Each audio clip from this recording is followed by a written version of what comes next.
slow up, no I don't take shit, I got no love for the fakeness. If you wanna play tough and wanna hate this, I'll always show up.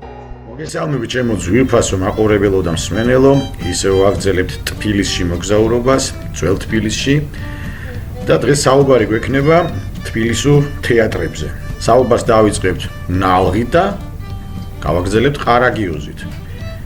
თბილისში არსებობდა მოძრავი თეატრი, რომელიც მე-19 საუკუნეში უკვე დაფიქსირებულია და მას ეწოდებოდა ნალღი. ნალღის სპარსულად ზღაპარს ნიშნავს. დასი შედგებოდა ძირითადად აშუღებისაგან. აშუღი არაბული სიტყვა არის და ნიშნავს შეყვარებულს, მიჯნურს, მეტრფეს, აშიკ. აქედან მოდის. ციგნი იყო სააშიკო, ვეფხისტყაოსანშიც ხვდება, ანუ ეს მიჯნურის მიერ გაგზავნილი თავის სატრფოსთან. სააშიკო ციგნი. მოკლედ როგორ იყო ახლა საქმე? ძირითადად ეს აშუღებისგან შემდგარი ნალღი წარმოადგენს მართავდა ბაღებში, ქუჩებში, როდესაც ამ დროს ალბათ უფრო მაღალი წოდების საზოგადოება სახლებში იკრიბებოდა ძირითადად.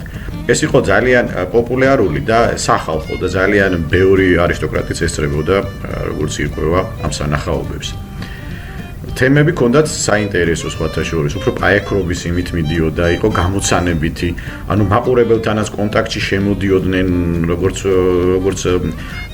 იხსენებენ, ესე იგი, აი რაღაც გამოცანებსაც ეუბნებოდნენ ხოლმე. ბიბლიური თემები იყო ძალიან პოპულარული, სოლომონის ისტორიებიდან, სიბრძნიდან აღებული, სამსონი და დალილა, ну ძალიან ბევრი საინტერესო პიესები იყო სამწუხაროდ, ესე ვთქვათ.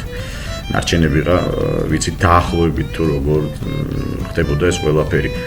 ბაღებში ხდებოდა კიდე წარმოდგენების გამართვა. ხო, ბაღებს რაც შეეხება კიდევ იყო ორი ბაღი, მუშტაედის და მოგეხსენებათ ეს ორთაჭალის ბაღი, ცნობილი უფრო ორთაჭალის ტურფა და ასე შემდეგ. ხო, ხა აქ როგორ იყო? მუშტაედის ბაღი, როგორც წერია ეს სიტყვას თვით ვამბობ, ევროპაში, ევროპელად გამოზრდილები იკრიბებოდნენ იქ.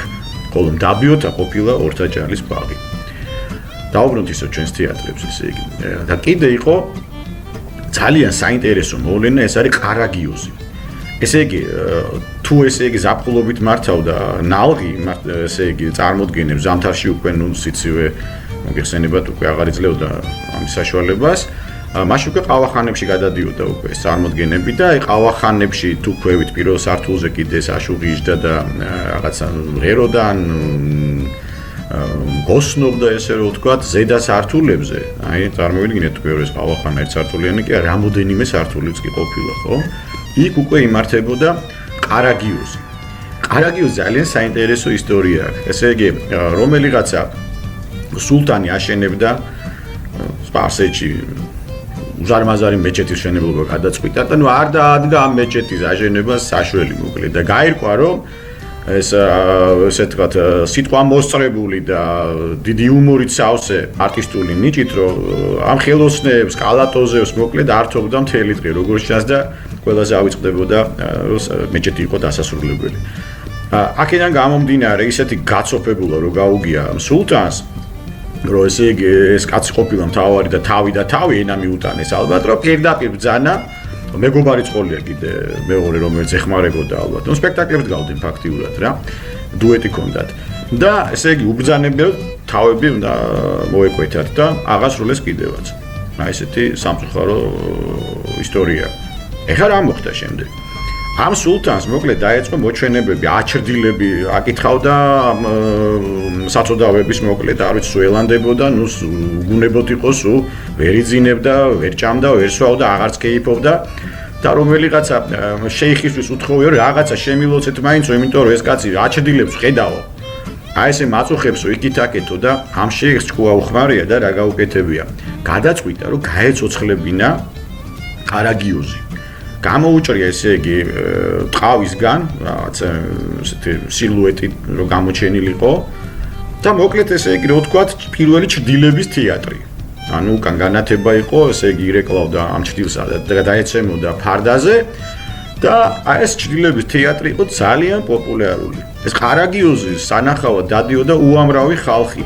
ნუ თავიდან იყო ერთი პერსონაჟი, ორი უпроსწორედ და მერე უკვე დაემატა იქ რა ვიცი მე პრისტავი ბოქაული უკვე სხვა პერსონაჟები უკვე განვითარდა და ნუ ძალიან დიდი იმამდე დიდი პოპულარობა და განვითარება ჰპოვა ამან. განათება იყო როგორც ამბობენ ესე იგი რაღაც 5-ისგან იყო შეკროლი, რომელიც ამ შუქს დასცემდა უკნიდან, აკლემის ტყავზე და ესეთი